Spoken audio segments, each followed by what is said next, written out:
है। एक गर्द जंगल में एक आम का पेड़ था। उस जंगल के पास ही एक छोटा सा गांव था। उस गांव का एक छोटा सा लड़का रामू उस जंगल में जाकर उस आम के पेड़ के पास खेलता रहता था।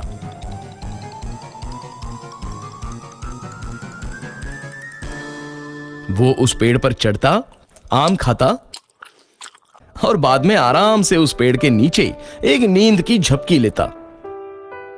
रामू को पेड़ के साथ खेलना अच्छा लगता, तो उस आम के पेड़ को भी खुशी होती। अब रामू रोज उस पेड़ के साथ नहीं खेलने लगा। एक दिन की बात है, रामू चलते चलते उस पेड़ के पास गया। वो बहुत दुखी था। चलो रामू बेटा, मेरे साथ खेलो।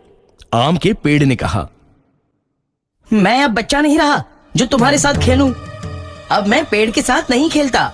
रामू ने जवाब दिया, मुझे अब खिलौने चाहिए और खिलौने खरीदने के लिए पैसों की जरूरत है। रामू आगे बोला, माफ करो बेटा, पर मेरे पास पैसे नहीं हैं। परंतु तुम आम तोड़ सकते हो और उसे बाजार में जाकर बेचकर पैसे कमा सकते हो। रामू ये सुनते ही खुश हो गया। उसने आम तोड़े, उसे जमा किया और खुशी खुशी वहां से चला गया। लेकिन बहुत दिनों तक रामू वापस उस आम के पेड़ के पास नहीं आया। बेचारा आम का पेड़ बहुत दुखी हो गया। कुछ सालों बाद रामू अब आदमी बन गया था। फिर से उस आम के पेड़ के पास वो आया। आम का पेड़ खुश हुआ और बोला, रामू बेटा, चलो आओ, अरे मेरे साथ खेलो। मुझे तुम्हारे साथ खेलने का टाइम नहीं है, और वैसे भी अब मैं बड़ा हो गया हूँ। मुझे अब मेरे परिवार के लिए काम करना है। हमें एक घर चाहिए। क्या तुम मेरी मदद कर सकते हो? रामू ने पूछा। मुझे माफ कर दो बेटा, पर मेरे पास तुमको देने के लिए घर नहीं है। परंतु तुम मेरी शाखाएं तोड़कर तुम्हारा घर बना सकते हो। ऐसा सुनते ही रामू ने आम के पेड़ की सभी शाखाएं तोड़ दी और उन्हें साथ में लेकर वहां से खुशी खुशी चला गया।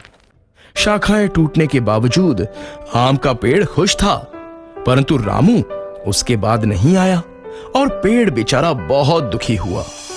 कुछ सालों बाद गर्मियों के दिन में रामू फिर से उस पेड़ के पास आया। पेड़ बहुत खुश हुआ। आओ बेटा, चलो मेरे साथ खेलो। नहीं, अब मैं बूढ़ा हो गया हूं। अब मुझे जिंदगी आराम से बिताने के लिए नौकायन करना है। क्या तुम मुझे बोट दे सकते हो?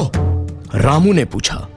इस पर पेड़ बोला, मेरे तना का इस्तेमाल करो और बोट बनाओ, फिर तुम नौकायन को जाके खुश रह सकते हो। फिर क्या था, रामू ने उस पेड़ का तना भी काट लिया और उससे एक बोट बनाई और नौकायन को चला गया। फिर बहुत सालों तक वहां वापस नहीं आया। ऐसे ही कुछ साल बीत गए। आखिर एक दिन रामू वापस आया। रामू को देखकर पेड़ बोला, मुझे माफ करना बेटा, परंतु तुम्हें देने के लिए अब मेरे पास कुछ नहीं बचा है। आम तो कभी के खत्म हो गए।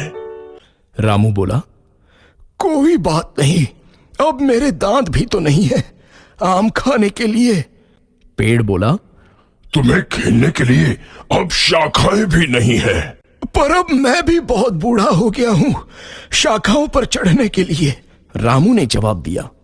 पेड़ इस पर बोला, मेरे पास सचमुच कुछ नहीं बचा है तुम्हें देने के लिए। बस ये मरने वाली जड़ी है मेरे पास। और आम का पेड़ रोने लगा। अब मुझे किसी भी चीज की जरूरत नहीं है। अब मैं थक गया हूं, बस आराम करना चाहता हूं। रामू बोला। पेड़ बोला, तो फिर तो अच्छा है। पेड़ की जड़ें आराम के लिए सबसे अच्छी जगह होती हैं। आओ मेरे पास बैठो और आराम करो। रामू नीचे बैठा।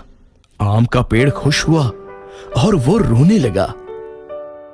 दोस्तों, ये कहानी हमारे दिल को छू लेती है कि कैसे एक पेड़ हमारे जीवन में बस जीवन भर देते ही रहता है और इंसान उस बात की कद्र तक नहीं करता। पेड़ हमें छांव और फल देते हैं, लकड़ियां देते हैं, पर हम इंसान उन्हें बेरहमी से हमारे फायदे के लिए काटते हैं और वापस कुछ नहीं देते। दोस्तों, आपसे गुजारिश है कि आप नया पेड़